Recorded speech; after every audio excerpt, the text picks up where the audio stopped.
शांति।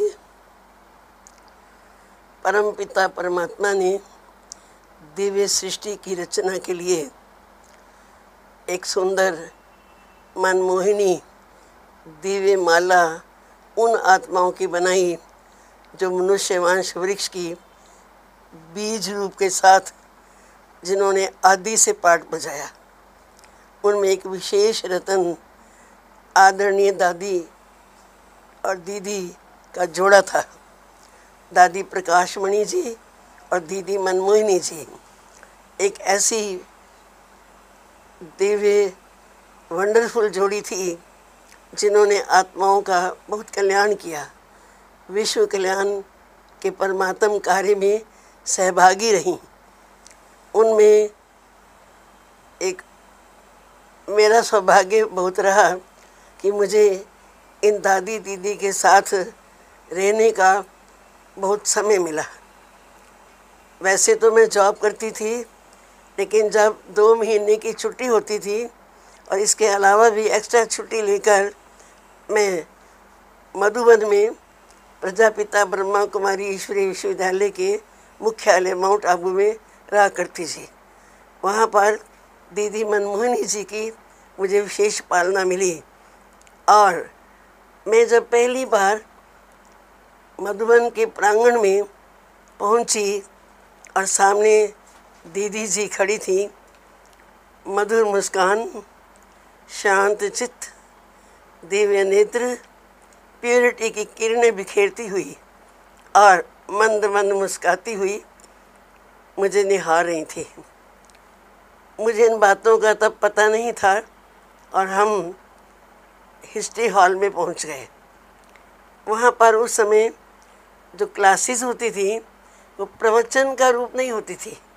कमाल की बात तो ये है, ऐसा नहीं कि कोई मंच बना हुआ है और दीदी जी उसमें 1 घंटा प्रवचन कर रही हैं, सुनने वाले कोई सुन रहे हैं ना सुन रहे हैं, ऐसा नहीं था। उनकी जो क्लास होती थी उसका तरीका इतना भव्य और इतना अलौकिक था कि मंत्रमुग्ध आत्माएं समझती थी कि मुझसे पर्सनल बात हो रही है।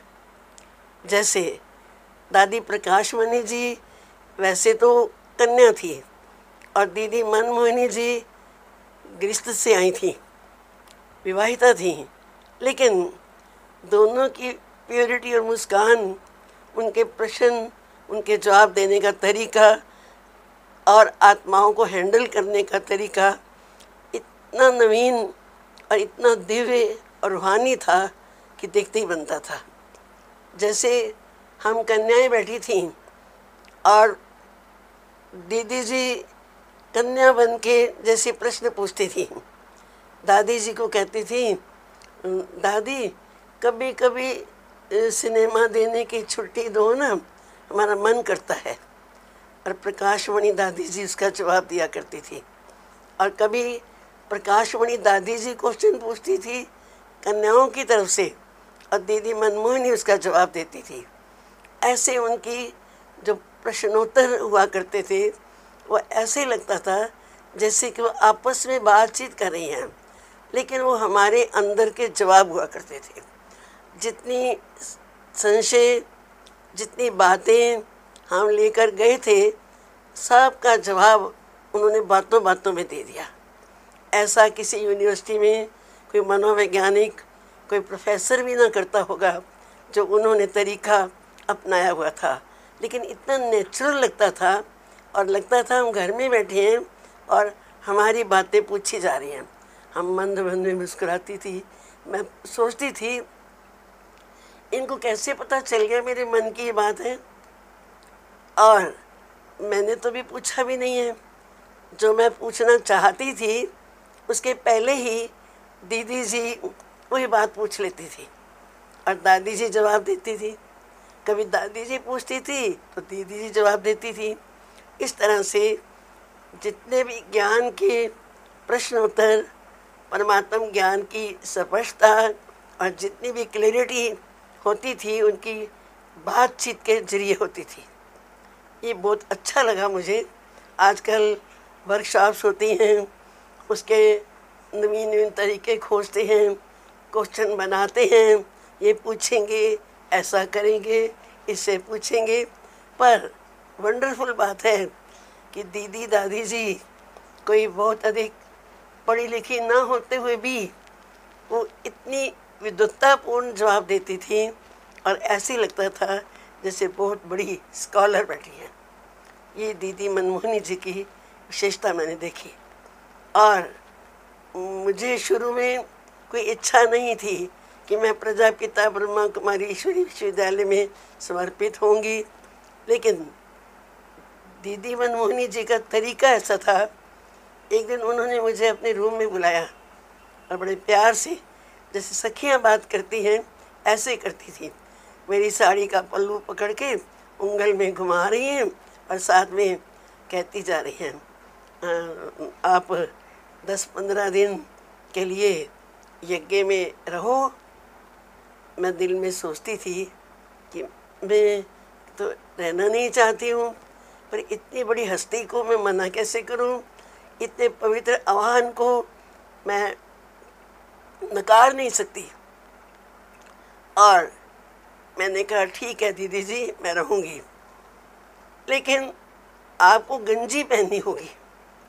ब्रह्मा कुमारी ईश्वरी विश्वविद्यालय में जो ड्रेस होती है इसमें नीचे गंजी पहनते हैं, मैं पहनती नहीं थी। तो उन्होंने कहा ये आपको पहननी होगी। मैं स्कूल में जॉब करती थी और मुझे तो देहाभिमान आता था कि पहन के कैसे जाऊं। तो मैंने अपनी तरफ से युक्ति रची, युक्तिबाज राजू रमजबाज परमात्मा पिता की सर्वश्रेष्ठ बच्ची के सामने मैं युक्ति रचने चली थी। अब सोच के मुझे बहुत हंसी आती है। और वो ये रची कि मैं सर्दियों में आके सेंटर पे रहूँगी। इसका भाव ये था कि शॉल ले लूँगी, ऊपर दिखाई नहीं देगा गंजी पहननी है या नहीं पहनी।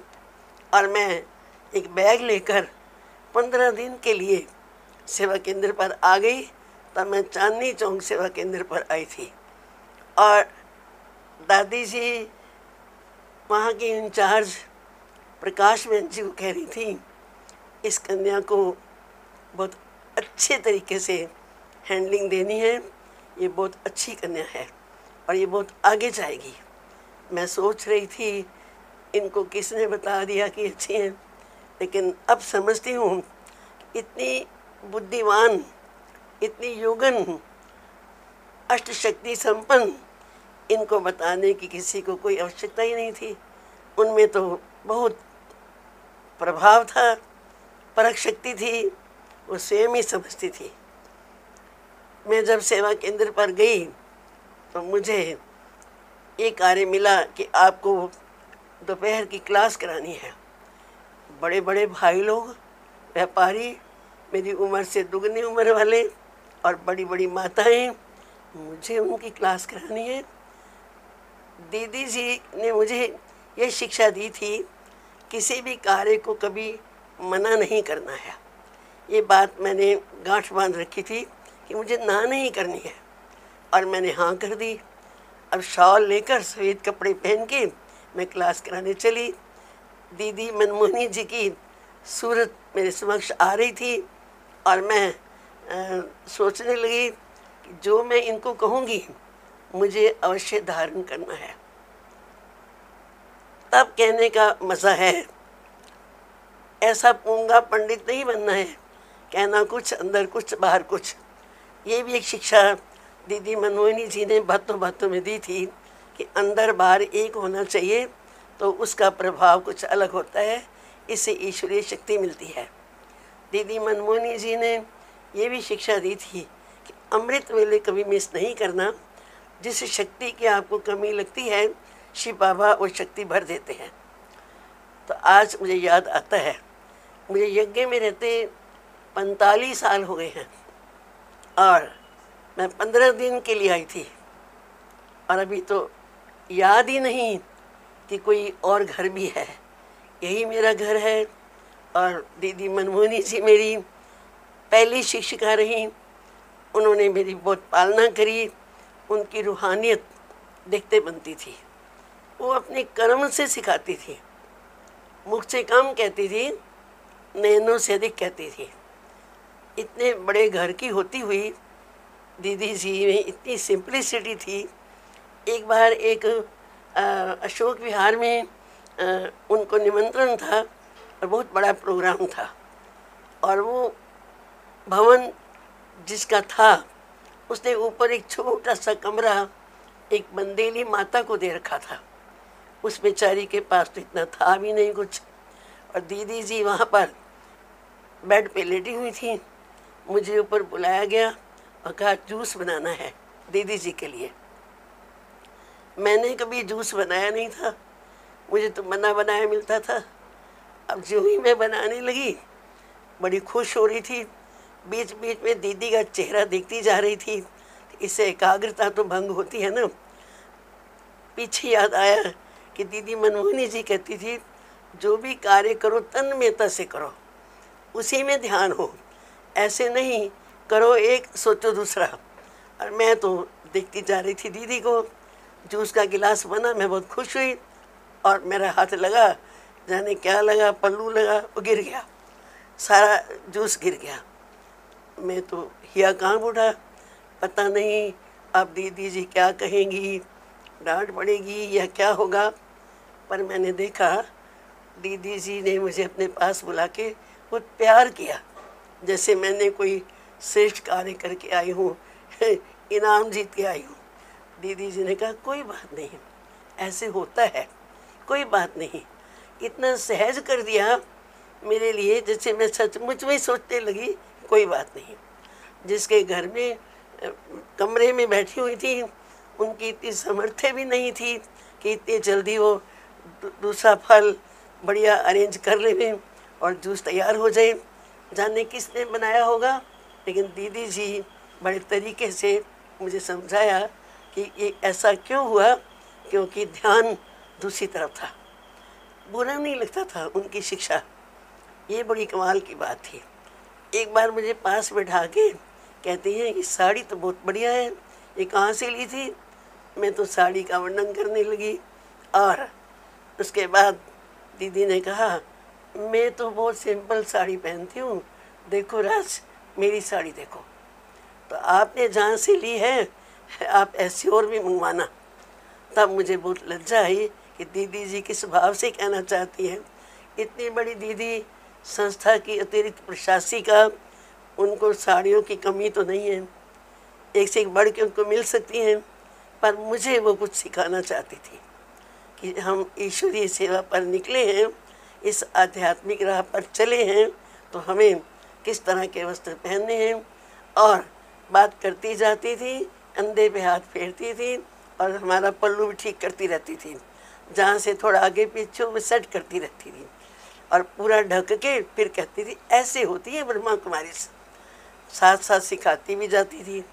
उन्होंने बड़े प्यार से, कर्म से हमें सिखाया, और मुझे समर्पित कराने वाली भी वही थी। आज याद आता है वो 15 दिन कितने महान थे, जो पूरा युग बन गया।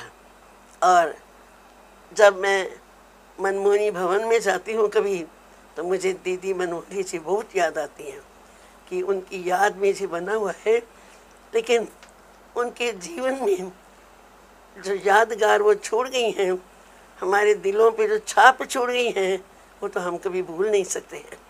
वाह दीदी, ऐसा अनन्य रूहानी मन का परमात्मा पिता ने अपनी माला में चुना, चुन चुन के मोती उन्होंने माला एक बनाई, जो स्वर्ण आगामी स्वर्णिम संसार में पूज्य माला जो तैयार हो रही है, उसका बहुत अच्छा एग्जाम्पल है हमारे सामने। ऐसे रतन बहुत कम होते हैं, अनन्य, कोटों में कोई में कोई। और जो बाबा कहते थे, दीदी उसको तुरंत धारण करती थी और डायरी पेन लेकर बैठती थी। इतने बुजुर्ग अवस्था में सबसे आगे बैठकर भगवान की क्लास के पॉइंट लिखना, ज्ञान की तो उनको कमी नहीं थी, पूरा ज्ञान अंगीकार किया हुआ था, फिर भी नंबर 1 स्टूडेंट की तरह वो आगे बैठती थी, सबसे पहले आ जाती थी और क्लास में पॉइंट पूरा लिखती थी।